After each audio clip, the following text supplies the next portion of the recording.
বনি ইসরাইলের প্রসিদ্ধ ঘটনা, 3 ব্যক্তির ঘটনা আপনাদের জানা আছে। একজন ছিল টাকলা, আরেকজনের গায়ে ছিল কুষ্ঠরোগ, আরেকজন ছিল অন্ধ। তারা আল্লাহর কাছে বলতো, আল্লাহ আমাদের এই রোগগুলো যদি ভালো কইরা দিতেন, মানুষের সাথে মিশতে পারতাম। আল্লাহ তাআলা তাদের পরীক্ষা করার জন্য একজন ফেরেশতা পাঠায়া দিলেন। টাকলার কাছে গিয়া বলে, কি চাও? বলে, আমার টাকটা যদি ভালো হয়ে যাইতো খুব খুশি হইতাম, মানুষে আমার আর খেপাইতে পারতো না। ফেরেশতা আল্লাহর আদেশ, মাথার উপরে হাত বুলায় দিল, টাক দূর হয়ে গেল, চুল গজায় গেল। তাকে একটা উট দিয়া বলল, ধরো এই উটটা তোমারে দেওয়া হলো, গর্ভবতী উট, এটার থেকে যা হবে তুমি তোমার সংসার চালাতে পারবা, খরচ চালাতে পারবা। এইবার দ্বিতীয় জনের কাছে গেল, তার গায়ে হলো কুষ্ঠরোগ, কোন মানুষ তার কাছে বেড়ে না, মানুষের কাছে গেলে মানুষ দূরে চলে যায়। তাকে গিয়ে জিজ্ঞাসা করা হলো কি অবস্থা, সে তার হালত বলল, গায়ে হাত বুলায় দেওয়া হলো, চামড়াটা সুন্দর হয়ে গেল। তারে একটা গরু দেওয়া হইলো, যাও। গাভী দেওয়া হলো, গর্ভবতী গাভী, এটার থেকে বাচ্চা হবে, এটা দিয়ে তুমি জীবন চালাবা, রিজিক অন্বেষণ করবা। এবার চলে গেল অন্ধর কাছে, কি দরকার, কি চাও? বলে, চোখটা যদি ভালো হইতো খুব ভালো হইতো।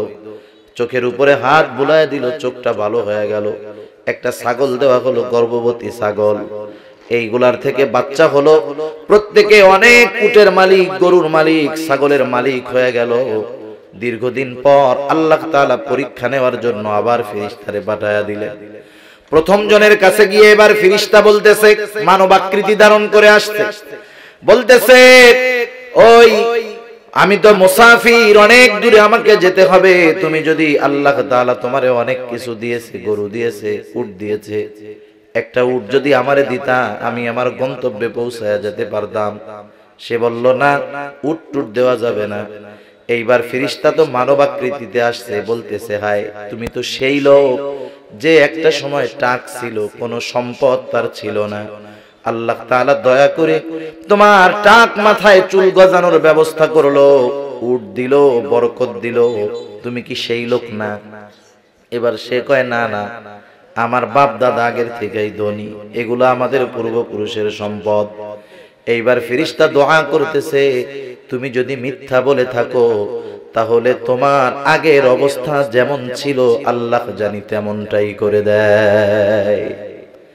এইবার দ্বিতীয়টার কাছে গেছে, যেটার কুষ্ঠরোগ ছিল, ও একই আচরণ করলো।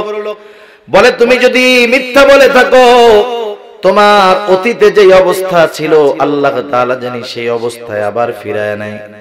এইবার গেছে লাস্টে যে অন্ধ, ছাগল যারে দিছে তার কাছে। যাওয়ার পরে বলতেছে, ভাই আমি মুসাফির, আমার অনেক দূর যেতে হবে, টাকা পয়সা নাই, একটা ছাগল যদি দিতা, ওইটা বিক্রয় করে আমি আমার প্রয়োজন মেটাতে পারতাম, বাড়ি ফিরতে পারতাম।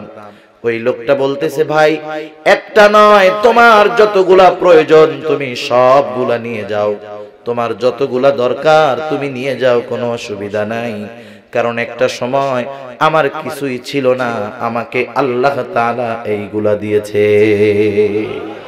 ওয়ালাকাদ আতাইনা লুকমানাল হিকমাতা আনিশকুর লিল্লাহ ওয়া মান ইয়াশকুর ফাইন্নামা ইয়াশকুরু লিনাফসিহি ওয়া মান কাফারা ফাইন্নাল্লাহা গনিয়্যুন হামিদ। আল্লাহ রাব্বুল আলামিন বলেন, ওয়ালাকাদ আতাইনা লুকমানাল হিকমাহ, আমি আল্লাহ লোকমানকে হিকমত প্রদান করেছি, হিকমত দান করেছি। তাফসীরে ইবনে কাসীরের মধ্যে আসছে, হযরতে কাতাদা রাহমাতুল্লাহি আলাইহি থেকে বর্ণিত, তিনি বলেন, আল্লাহ রাব্বুল আলামিন হযরত লোকমানকে দুইটা অপশন দিয়েছেন, একটা হলো নবুয়ত আর একটা হলো হিকমত। একটা নবুয়ত, একটা হলো হিকমত। নিঃসন্দেহে এই দুইটা জিনিসের মধ্যে নবুয়তের মর্যাদা সম্মান বেশি। প্রত্যেকটা নবী হিকমতওয়ালা, কোনো সন্দেহ নাই। হযরত লোকমানকে সুযোগ দেওয়া হলো, তুমি যদি চাও নবুয়ত গ্রহণ করতে পারো, তুমি যদি চাও হিকমত গ্রহণ করতে পারো। স্বাভাবিক আমাদেরকে যদি সুযোগ দেওয়া হয়, দুইটা অপশন দেওয়া হয়, যেই অপশনটা, যেই সুযোগটা মর্যাদা সম্পন্ন বেশি, ফ্যাসিলিটি বেশি, অবশ্যই আমরা সেটা গ্রহণ করব। মানবিক দৃষ্টিকোণ থেকে মানুষের চাহিদা এটাই বলে। কিন্তু হযরত লোকমান যখন নবুয়াত এবং হিকমত দুইটা থেকে একটা গ্রহণ করার সুযোগ দেওয়া হলো, তিনি নবুয়াত বাদ দিয়ে হিকমতকে গ্রহণ করলেন।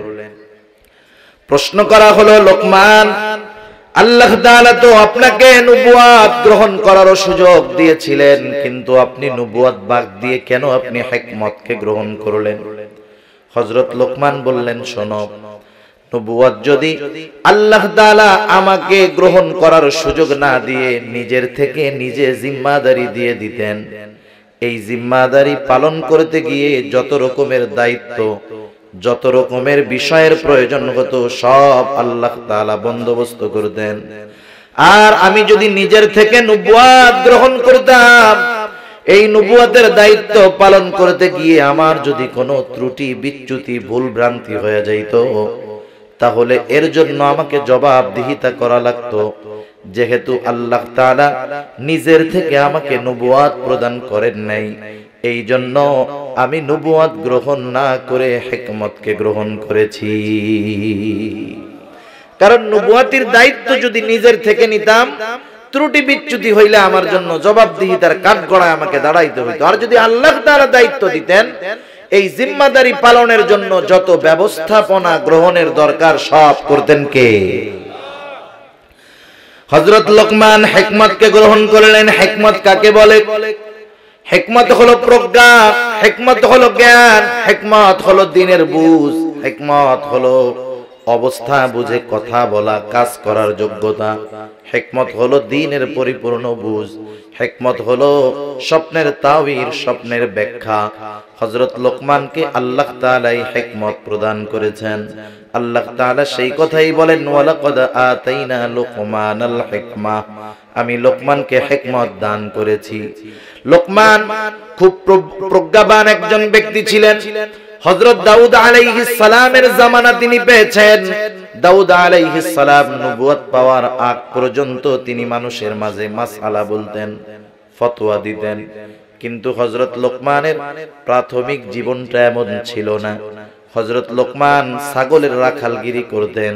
কিন্তু একটা মানুষ তার মধ্যে যদিও রাখাল, ছাগলের রাখালগিরি করতেন, ছাগল রাখতেন, ওই সময় থেকেই হযরত লোকমানের মধ্যে প্রজ্ঞার উপস্থিতি পাওয়া যাইত।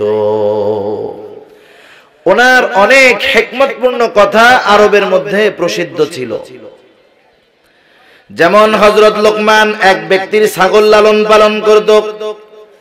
একদিন ছাগলের মালিক এসে বলে, ও লোকমান, তুমি আমার জন্য একটা ছাগল জবাই করে আনবা, আর ছাগলের সবচাইতে সুস্বাদু জায়গার গোশত আমার জন্য আনবা। হযরত লোকমান একটা ছাগল জবাই করলো। ছাগল জবাই করার পর ছাগলের জিহ্বা এবং কলিজা, এই দুইটা টুকরা এনে মালিকের সামনে হাজির করলো। বলতেছে, মালিক, এই দুই গোশত সবচাইতে সুস্বাদু, সবচাইতে উত্তম। আবার কিছুদিন পর মালিক আবার বলতেছে, ও লোকমান, তুমি আমার জন্য আর একটা ছাগল জবাই করবা, আর ছাগলের সবচাইতে নিকৃষ্ট জায়গার গোশত আমার জন্য আনবা। এইবার হযরত লোকমান আর একটা ছাগল জবাই করলেন। আবার জিহ্বা আর কলিজা, এই দুইটা টুকরা আইনা মালিকের সামনে রাখলেন। মালিক আগে বলছে উৎকৃষ্ট গোশত আনবা, এই দুই টুকরা আনছে। এবার বলছে নিকৃষ্ট গোশত আনবা, আবার ওই একই দুই টুকরা আনছে। মালিক এবার বলে, ও লোকমান, তুমি কি আমার সাথে মজা করো নাকি? উৎকৃষ্ট গোশত আনতে বলছি, যা আনছো। নিকৃষ্ট গোশত আনতে বললাম, তাই আনছো। এইবার হযরত লোকমান বলে, মালিক, কারো যদি এই দুইটা জিনিস ভালো হয়ে যায়, তথা জবানটা আর অন্তরটা যদি ভালো হয়ে যায়, সে সবচাইতে ভালো হয়ে যায়।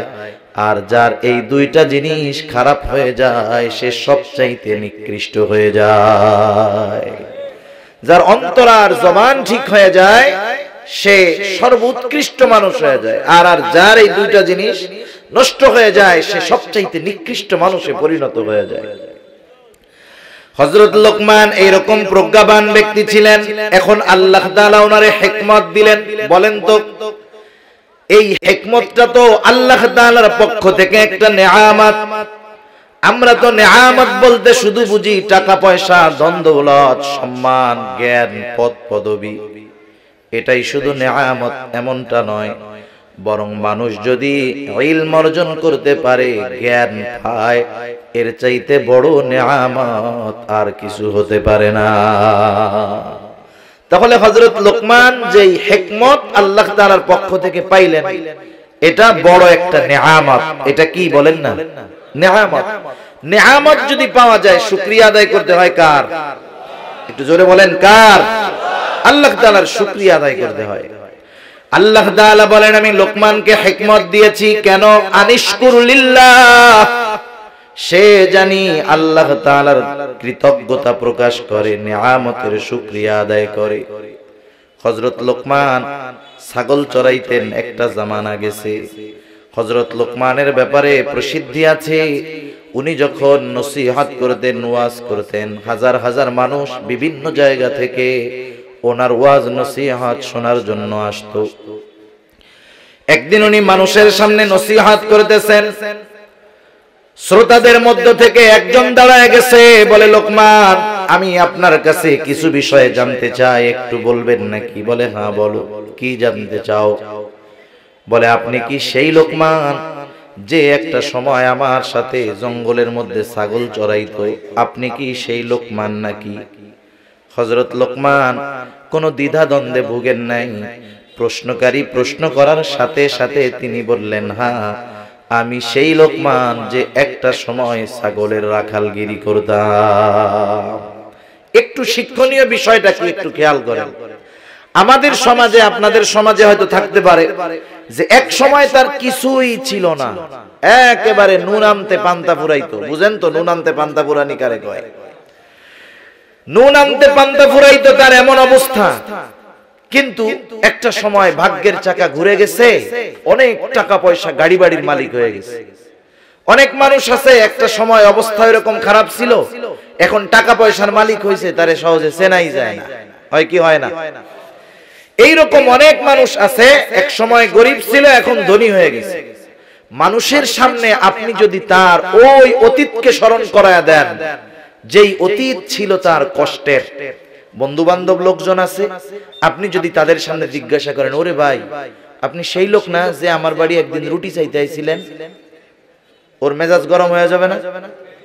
ও তখন ওর অতীতকে অস্বীকার করবে, বলবে ধর মিয়া, আমি পূর্বপুরুষ থেকেই ধনী, আমার বাপ দাদার সম্পদ ছিল, আমারও সম্পদ আছে, কই তোমার বাড়িতে আমি খাবার চাইতে গেছি? বাদ দাও ওসব ফালতু কথা। এই যে লোকটা কাজ করলো, যেই কাজটা অতীতকে অস্বীকার করলো, তার মানে সে নেয়ামতকে অস্বীকার করলো, আল্লাহ তাআলার নাশকরি করলো। বনি ইসরাইলের প্রসিদ্ধ ঘটনা, তিন ব্যক্তির ঘটনা আপনাদের জানা আছে। একজন ছিল টাকলা, আরেকজনের গায়ে ছিল কুষ্ঠরোগ, আরেকজন ছিল অন্ধ। তারা আল্লাহর কাছে বলতো আল্লাহ আমাদের এই রোগগুলো যদি ভালো কইরা দিতেন, মানুষের সাথে মিশতে পারতাম। আল্লাহ তাআলা তাদের পরীক্ষা করার জন্য একজন ফেরেশতা পাঠায়া দিলেন। টাকলার কাছে গিয়া বলে কি চাও? বলে আমার টাকটা যদি ভালো হয়ে যাইতো খুব খুশি হইতাম, মানুষে আমারে আর খেপাইতে পারতো না। ফেরেশতা আল্লাহর আদেশ, মাথার উপরে হাত বুলায় দিল, টাক দূর হয়ে গেল, চুল গজায় গেল। তাকে একটা উট দিয়া বলল ধরো, এই উটটা তোমারে দেওয়া হলো, গর্ভবতী উট, এটার থেকে যা হবে তুমি তোমার সংসার চালাতে পারবা, খরচ চালাতে পারবা। এইবার দ্বিতীয় জনের কাছে গেল, তার গায়ে হলো কুষ্ঠরোগ, কোন মানুষ তার কাছে বেড়ে না, মানুষের কাছে গেলে মানুষ দূরে চলে যায়।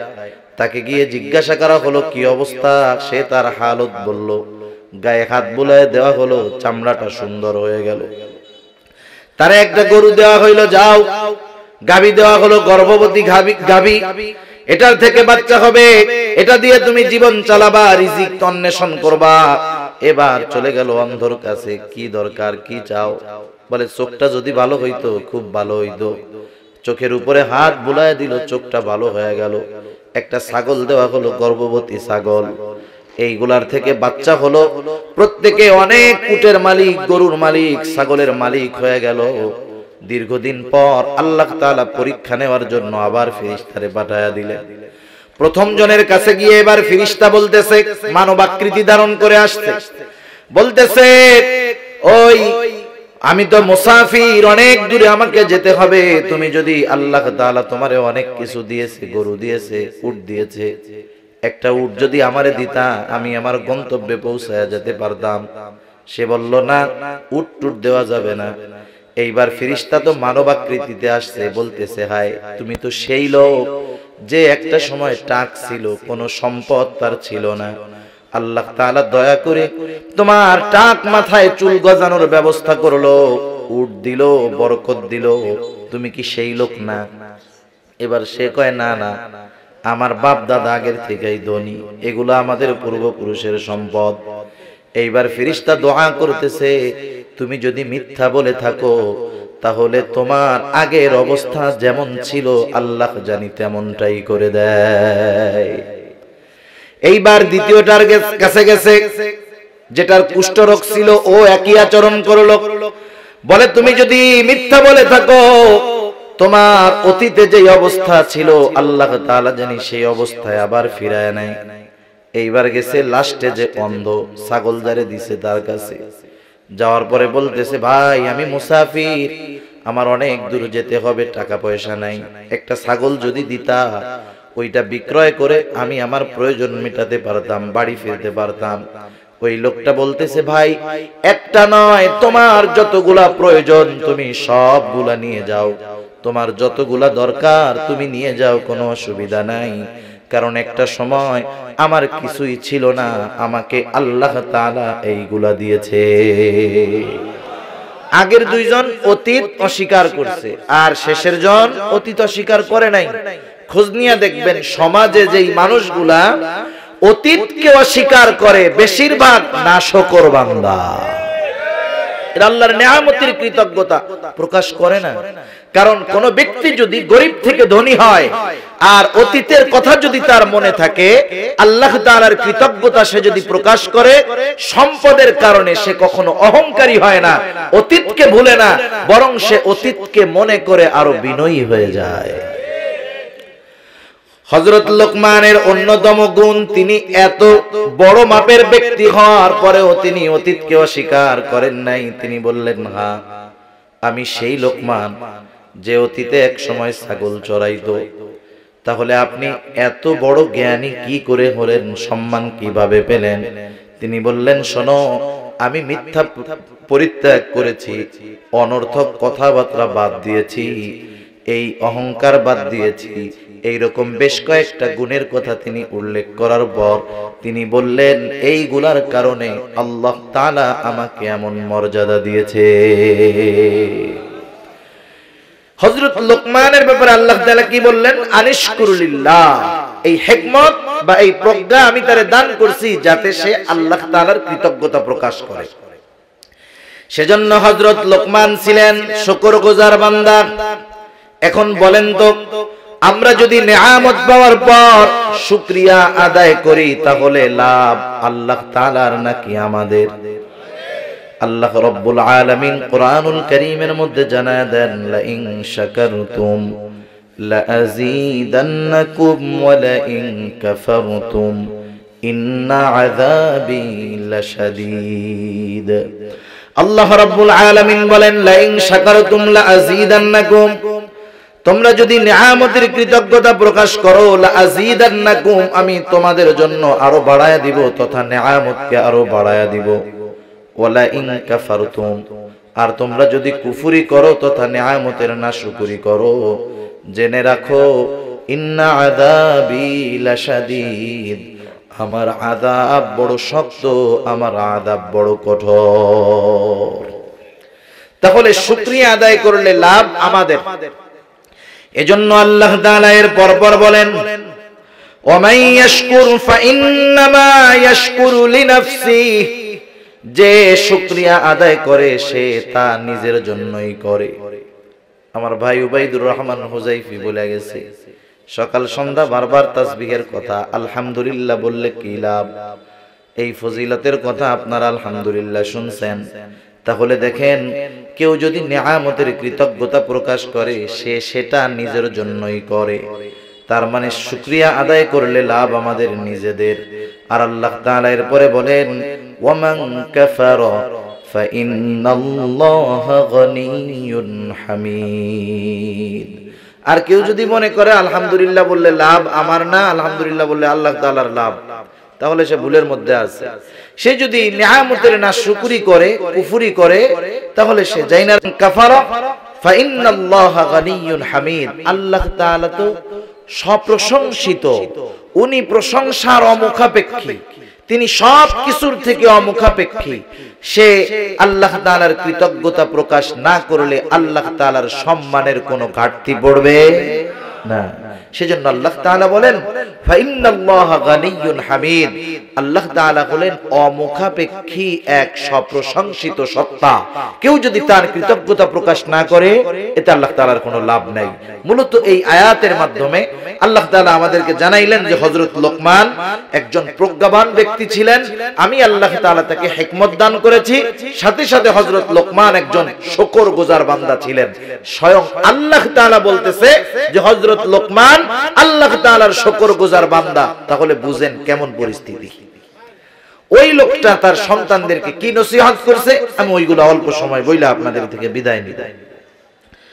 আল্লাহ রাব্বুল আলামিন বলেন, وَإِذْ قَالَ لُقْمَانُ لِابْنِهِ وَهُوَ يَعِظُهُ يَا بُنَيَّ لَا تُشْرِكْ بِاللَّهِ إِنَّ الشِّرْكَ لَظُلْمٌ عَظِيمٌ।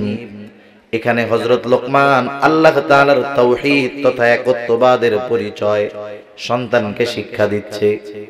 হযরত লোকমান বাবা শিক্ষা দিচ্ছে সন্তানদের। আমাদেরও উচিত সন্তানদেরকে মাঝে মধ্যে খুশুসি গাস্ত করা। খুশুসি দাওয়াত হয় না, দাওয়াতে তাবলীগের বাইরে যায় না, শুধু মসজিদের মধ্যে না, রাস্তায় হাঁটতে বের হয় ফজরের পরে, যারে পায় বাড়িতে বাড়িতে গিয়া কিছু আলোচনা করা হয়, দ্বীনি মুযাকারা করা হয়।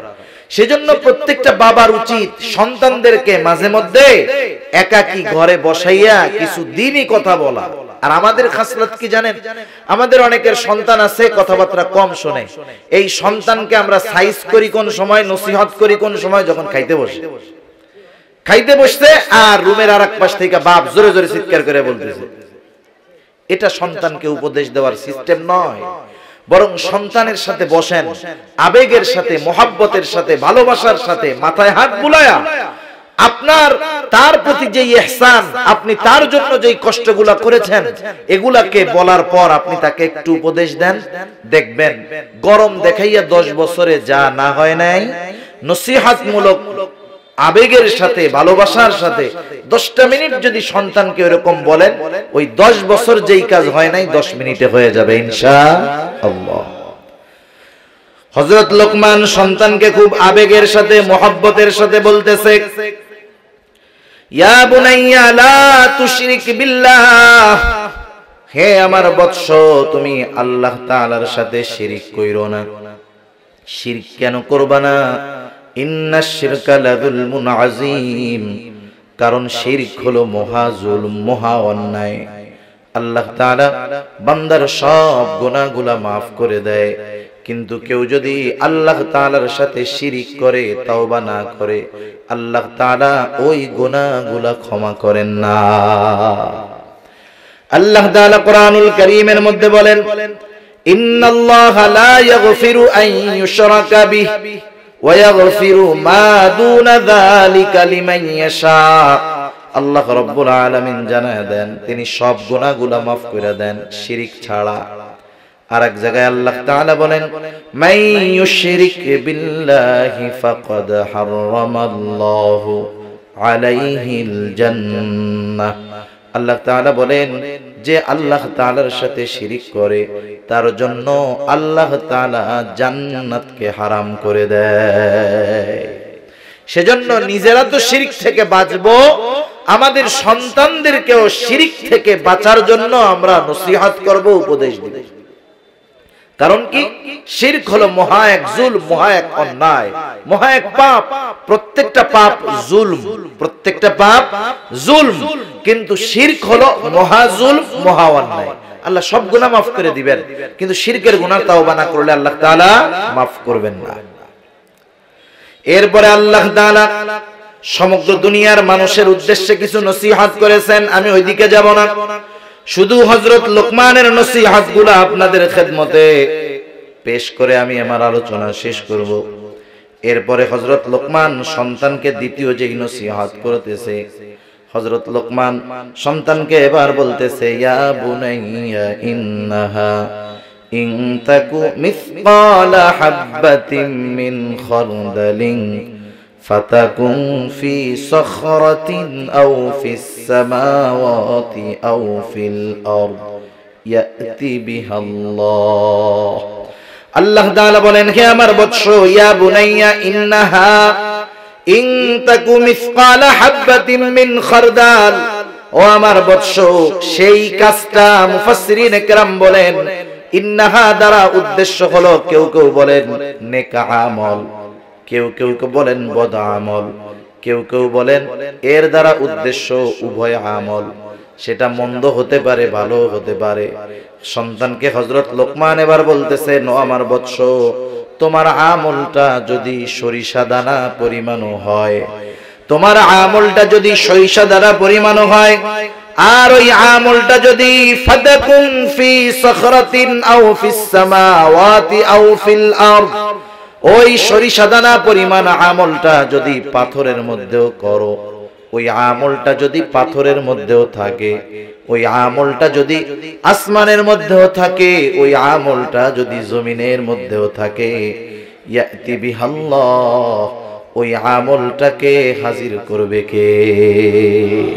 আল্লাহ তাআলা ওই আমলটাও হাজির করবে। হযরত আনাস রাদিয়াল্লাহু তাআলা আনহু হতে বর্ণিত, রাসূলুল্লাহ সাল্লাল্লাহু আলাইহি ওয়াসাল্লাম বলেন, যখন কেউ কোনো আমল করে, তার আমলটা যদি এমন কোন পাথরের মধ্যে থাকে, যেই পাথরের কোনো দরজা জানালা নাই, কোনো ছিদ্র নাই, ওই পাথরের ভেতরেও যদি কারো কোনো আমল থাকে, সেই আমলটা আল্লাহ তাআলা কিয়ামতের দিন হাজির করবে। সুবহানাল্লাহ।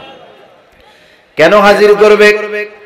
আল্লাহ রাব্বুল আলামিন কোরআনুল কারীমের আরেক জায়গায় বলেন, وَنَضَعُ الْمَوَازِينَ الْقِسْطَ لِيَوْمِ الْقِيَامَةِ فَلَا تُظْلَمُ نَفْسٌ شَيْئًا وَإِنْ كَانَ مِثْقَالَ حَبَّةٍ مِّنْ خَرْدَلٍ أَتَيْنَا بِهَا وَكَفَى بِنَا حَاسِبِينَ। আল্লাহ রাব্বুল আলামিন বলেন, ওয়ানাদাউল মাওয়াজিনাল কিসত লিয়াউমিল কিয়ামাহ, আল্লাহ তাআলা বলেন, আমি কিয়ামতের দিন ইনসাফের আদালত, ইনসাফের বিচারালয় কায়েম করব। এমন এক বিচারালয়, এমন এক আদালত, আল্লাহ তাআলা বলেন, ফালা তুযলামু নাফসুন শাইআ, যেই দিন যেই আদালতে কারো প্রতি ন্যূনতম জুলুম করা হবে না, কারো প্রতি কোনো বিচার করা হবে না। দুনিয়ার আদালতে বলেন তো ইনসাফ বেশি না জুলুম বেশি? আর একটু জোরে বলেন না, কি বেশি?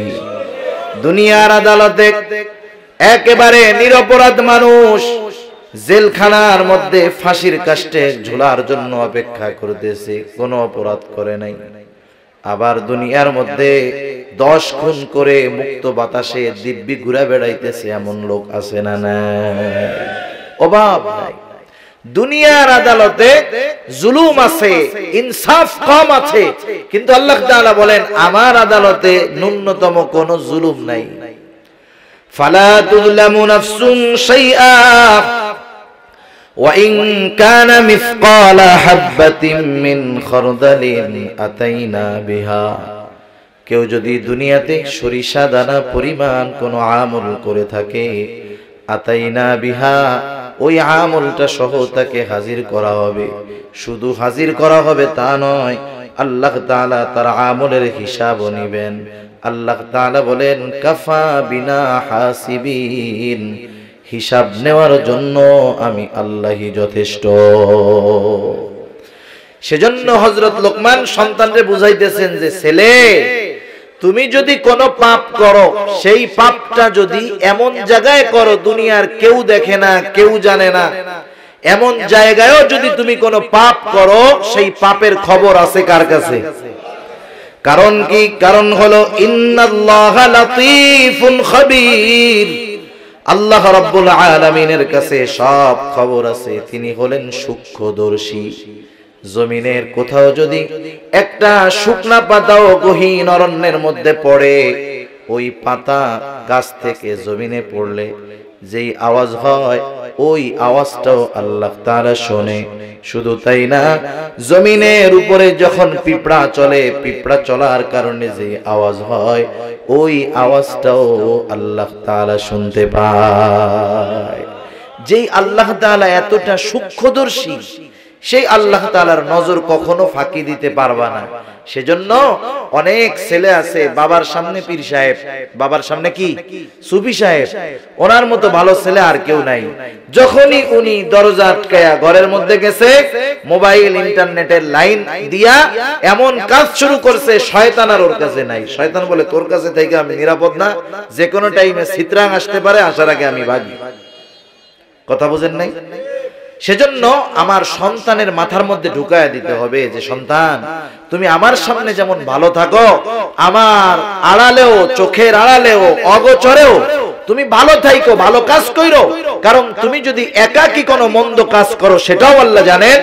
আবার একাকী যদি তুমি কোনো ভালো কাজ করো, সেটার খবরও জানেন কে? এরপরে হযরত লোকমান সন্তানকে আমলের শিক্ষা দিচ্ছেন। হযরত লোকমান সন্তানকে বলে, ইয়া বুনাইয়া আকিমিস সালাতা ওয়া আমুর বিল মা'রুফি ওয়ানহা আনিল মুনকার ওয়াসবির আলা মা আসাবাক। হযরত লোকমান বলতেছে, ও আমার বৎস, তুমি নামাজ কায়েম করো। সন্তানকে নামাজের আদেশ করবে পিতা, এটা পিতা করবে, এটা সন্তানের অন্যতম হক। কারণ রাসূলুল্লাহ সাল্লাল্লাহু আলাইহি ওয়াসাল্লাম, আবু দাউদের হাদিস, আল্লাহর নবী জানায় দিয়েছেন, তোমাদের সন্তানদের যখন 7 বছর হয়, তোমরা তাদেরকে নামাজের আদেশ করো। 10 বছর হইলে নামাজ যদি না পড়ে, প্রহার করবা। সাথে সাথে তোমাদের সন্তানদের বিছানাগুলা তোমরা আলাদা করে দিবা। আর আল্লাহ তাআলাও বলেন, ওয়া উমুর আহলাকা বিস-সালাহ, তুমি নামাজ একা পড়বা এমনটা হবে না, বরং তুমি তোমার অধীনস্থদেরকেও নামাজের আদেশ করো। ওয়া'মুর আহলাকা বিস-সালাহ, তুমি তোমার পরিবারকে নামাজের আদেশ করো। একা একা জাহান্নাম থেকে বাঁচবা, তাও তো হবে না। আল্লাহ তাআলা বলেন, ইয়া আইয়ুহাল্লাযীনা আমানু কু আনফুসাকুম ওয়া আহলিকুম নারা।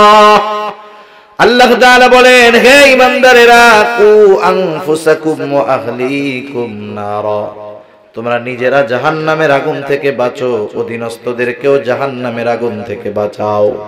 এজন্য আমার সন্তান, আমাদের সন্তানদেরকে আমরা ভালো কাজ করার জন্য বলবো, নামাজের তাগিদ দিব। নাইলে এমন হবে, অনেক নামাজি বান্দা, ভালো মানুষ, নিজে আমল করেছে ঠিক, কিন্তু সন্তানদেরকে ভালো কাজের দিকে আদেশ না করার কারণে দুনিয়ার অনেক ভালো মানুষ কিয়ামতের ময়দানে ওই সন্তানের কারণে জাহান্নামী হয়ে যাবে। সেজন্য সন্তানকে নামাজের আদেশ করতে হবে। হযরত লোকমান সন্তানের আদেশ করেছে। এরপরে বলতেছে, ওয়া'মুর বিল মা'রুফি ওয়ানহা আনিল মুনকার, সাথে সাথে যেই কাজটা করবা, ভালো কাজের আদেশ করবা, অসৎ কাজের নিষেধ করবা। আমরা হলাম শ্রেষ্ঠ উম্মত, শ্রেষ্ঠ নবীর শ্রেষ্ঠ উম্মত, তাই না? নবী যেমন শ্রেষ্ঠ, তার উম্মতও তেমন শ্রেষ্ঠ। তবে এই শ্রেষ্ঠত্বের ভিত্তি কি, কোন কারণে আখেরি জামানার নবীর উম্মতের শ্রেষ্ঠত্ব, আল্লাহ তাআলা সেটাও কোরআনুল কারীমে আমাদেরকে জানায় দিয়েছেন। আল্লাহ তাআলা বলেন, কুনতুম খায়রা উম্মাতিন উখরিজাত লিন-নাস তা'মুরুনা বিল মা'রুফি ওয়া তানহাউনা আনিল মুনকার ওয়া তু'মিনুনা বিল্লাহ। তিনটা জিনিস যদি এই উম্মতের মধ্যে পাওয়া যায়, যার মধ্যে পাওয়া যাবে সে শ্রেষ্ঠ উম্মত।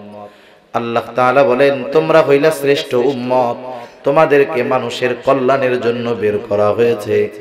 এখন কোন কাজ করলে শ্রেষ্ঠ উম্মত? আল্লাহ তাআলা বলেন, তা'মুরুনা বিল মা'রুফ ওয়া তানহাউনা আনিল মুনকার, তোমরা ভালো কাজের আদেশ করবা, অসৎ কাজের নিষেধ করবা।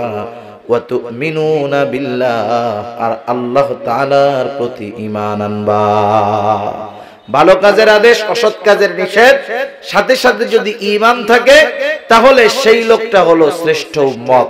হযরত লোকমান সন্তানকে শিক্ষা দিচ্ছে, ভালো কাজের আদেশ করো, অসৎ কাজের নিষেধ করো। এখন বলেন তো, সমাজে যদি আমরা ভালো কাজের আদেশ আর অসৎ কাজের নিষেধগুলা করতে যাই, বাধা বিপত্তি আছে না নাই? আছে। এই কাজের সাথে ঈমানের একটা সম্পর্ক আছে। রাসূলুল্লাহ সাল্লাল্লাহু আলাইহি ওয়াসাল্লাম বলেন, মান রাআ মিনকুম মুনকারান ফালইউগাইয়িরহু বিয়াদিহি ফাইন লাম তাসতাতি' ফাবিলিসানিহি ফাইন লাম তাসতাতি' ফাবিকলবিহি ওয়া যালিকা আযআফুল ঈমান।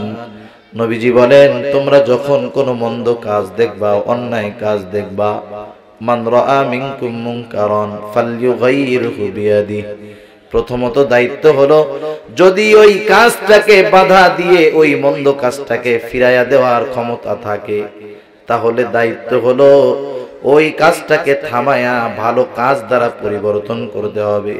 নবীজি বলেন নাই যে থামায়া দিবা, বরং বলছে ফালইউগাইরুহু বিয়াদি, হাত দ্বারা ওই কাজটাকে তোমরা পরিবর্তন করে দিবা। মানে মন্দ কাজ আছে, কাজটারে ভালো কাজের দিকে নিয়ে যাইতে হবে। গানে বাধা দিছো, ওই জায়গায় একটা ভালো কাজ চালু করে দাও। এখন তোমার ভালো কাজ হাত দিয়ে বাধা দেওয়ার ক্ষমতা নাই, দিলে জান যেতে পারে। নবীজি সাল্লাল্লাহু আলাইহি ওয়াসাল্লাম বলেন, ফাইল্লাম তাসতাতি' ফাবিলিসানি, তুমি জবানের মাধ্যমে ওই কাজের বাধা প্রদান করো, জবান দিয়ে বলবা তাও বিপদ। নবীজি বলেন, ফাইল্লাম তাসতাতি' ফাবিকলবি ওয়া যালিকা আযআফুল ঈমান, তুমি এখন জবান দিয়েও বাধা দিতে পারো না, কি করবা? অন্তরে অন্তরে ওই কাজের তুমি বিরোধিতা করবা। আল্লাহ রাসূল সাল্লাল্লাহু আলাইহি ওয়াসাল্লাম বলেন, যখন কোথাও কোনো খারাপ কাজ সংগঠিত হয়, সব মানুষ খারাপ কাজ করতেছে, এর মধ্যে একজন ভালো, সব মানুষগুলারে তার বাধা দেওয়ার মতো ক্ষমতা নাই, সবার মধ্যে সে আছে, তার আশেপাশে মন্দ কাজ হইতেছে, কিন্তু তার অন্তরের মধ্যে ব্যথা, আল্লাহর কাছে বলতেছে, আল্লাহ এই কাজ খারাপ কাজ, আমি তো অক্ষম, আমার বাধা দেওয়ার ক্ষমতা নাই, আয় আল্লাহ আপনি আমার মাফ করে দেন। এই লোকটা ওই গুনার কাজের মধ্যে থাকার পরেও যখন সে অন্তরের দ্বারা এই কাজের বিরোধী, সে কেমন যেন ওই জায়গায় ছিল না, ওই কাজের সাথে সে জড়িত ছিল না, শুধুমাত্র অন্তরে বিরোধিতা করার কারণে। আর একজন আছে সৌদি আরব, এলাকায় অপরাধ হইতেছে, তার কাছে ফোন দিয়ে বলা হইলো যে এই কাজটা তো হইতেছে, করমু? বলে হ্যাঁ কর। এলাকায় লোকজন খারাপ কাজ করতেছে, সে ওমরা পালন করতেছে, কিন্তু এই খারাপ কাজের সমর্থন দেওয়ার কারণে ওই জায়গায় অনুপস্থিত থেকেও সে ওই খারাপ কাজ করনেওয়ালাদের অন্তর্ভুক্ত হয়ে যায়। সেজন্য আমরা ভালো কাজের আদেশ করব, অসৎ কাজের নিষেধ করব যতটুকু সম্ভব। এখন এই কাজ করতে গেলে বাধা আসবে, এটা স্বাভাবিক। হযরত লোকমান সন্তানকে সেই কথাই বলেন, ওয়াসবির আলা মা আসাবাক, এই কাজ করতে গিয়ে যখন তোমার উপরে কোনো মুসিবত আসবে, বিপদ আসবে, তুমি সবর করো। কারণ কি? ইন্না যালিকা মিন আজমিল উমুর, এটা মহা বড় একটা বিষয়। সেজন্য এই কাজে বিপদ আপদ আসতে পারে, একটু বিপদ আপদ আসলে সবর করবা। এরপরে হযরত লোকমান সন্তানকে নসিহত করতেছে, ওয়ালা তুসাইর খাদ্দাকা লিন্নাস ওয়ালা তামশি ফিল আরদি মারহা। হযরত লোকমান বলতেছে, আমার বৎস, তুমি মানুষের দিক থেকে কখনো মুখ ফিরায় কথা বলবা না, অর্থাৎ অহংকার নিয়ে কখনো তুমি মানুষের সাথে কথা বলবা না, মানুষের সাথে কখনো তুমি অহংকার করবা না। কারণ অহংকার এটা হলো আল্লাহ তাআলার চাদর। হাদিসে কুদসির ভিতরে আসছে, আল কিবরিয়া উরিদাই, অহংকার হলো আমার চাদর। আসমান জমিনে সংগঠিত প্রথম পাপ হিংসা আর অহংকার। শয়তান এই দুইটা জিনিস কইরা সারা জিন্দেগীর আমল বরবাদ হয়ে গেছে। আল্লাহ তাআলা লানত প্রাপ্ত হয়ে গেছে। এজন্য নবীজি বলেন, লা ইয়াদখুলুল জান্নাতা মান কানা ফি কলবিহি মিসকালা হাববাতিন মিন কিবর। কারো অন্তরের মধ্যে যদি সরিষা দানা পরিমাণ অহংকার থাকে, সে জান্নাতে প্রবেশ করতে পারবে না। আমরা মানুষ, আমাদের সৃষ্টির মূল হলো মাটি। আবার দেখেন, আমাদের সৃষ্টির যেই প্রক্রিয়া আল্লাহ তাআলা করেছেন, মা বাবার মিশ্র নাপাক পানি থেকে আমাদের সৃষ্টি। আমরা যদি আমাদের এই অবস্থার কথা চিন্তা করি, অহংকার আসা তো দূরের কথা, বরং নিজের প্রতি নিজের ঘৃণা চলে আসবে। সেজন্য অহংকার করার কোনো কিছু নাই। ক্ষমতার অহংকার, জ্ঞানের অহংকার, আমলের অহংকার। ফেরাউনের চাইতে ক্ষমতাধর মানুষ তো দুনিয়ায় এখন নাই, আছে নাকি? শেষ, কোনো লাভ হয় নাই। সম্পদের অহংকার করে কোনো লাভ নাই। কারুনের মতো সম্পদওয়ালা কেউ আছে? কোথায় কারুন, কোথায় হামান, কোথায় নমরুদ, কোথায় ফেরাউন? আরে আমি আপনি কি আমল করি বলেন তো? ইবলিসের চাইতে বেশি আমল কেউ করতে পারছে নাকি? কিন্তু অহংকার করছে, সব আমল বাতিল হয়ে গেছে, আল্লাহ তাআলার লানত প্রাপ্ত হয়ে গেছে, ঠিকানা হয়ে গেছে তার অনন্তকালের জাহান্নাম। আল্লাহ তাআলার অভিশাপ পেয়ে গেছে অহংকার কারণে। এজন্য অহংকার বড় এক খারাপ জিনিস। হযরত লোকমান সন্তানরে বলতেছে যে তুমি মানুষের সাথে অহংকার কইরো না।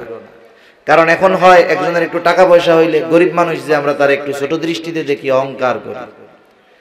সন্তানদের শিক্ষা দিতে হবে অহংকার কইরো না। ওয়ালা তামশি ফিল আরদি মারহা, জমিনের উপরে দর্প ভরে তুমি চলাচল কইরো না।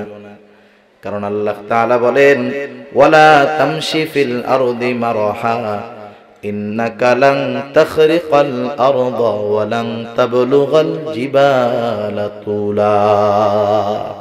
আল্লাহ তাআলা সূরা বনি ইসরাঈলের মধ্যে বলেন, ওয়ালা তামশি ফিল আরদি মারহা, তুমি জমিনের উপরে দর্প ভরে চলাচল কইরো না। ইন্নাকা লান তাখরিকাল আরদা, তুমি তোমার ওই পা দিয়া জমিনকে কখনো ফাটায় ফেলতে পারবা না। বুক উঁচা কইরা চলো। ওয়ালাং তাবলুগাল জিবালা তুলা, তুমি উচ্চতায় কখনো পাহাড় সম হতে পারবা না। বিনয়ের সাথে চলো। এরপরে আল্লাহ তাআলা বলেন, ইন্নাল্লাহা লা ইউহিব্বু কুল্লা মুখতালিন ফাখুর, নিশ্চয়ই আল্লাহ তাআলা মুখতাল আর ফাখুরকে ভালোবাসেন না। মুখতালকে, ফাখুরকে। মুখতাল হলো যে নিজে নিজে নিজেরে বড় মনে করে।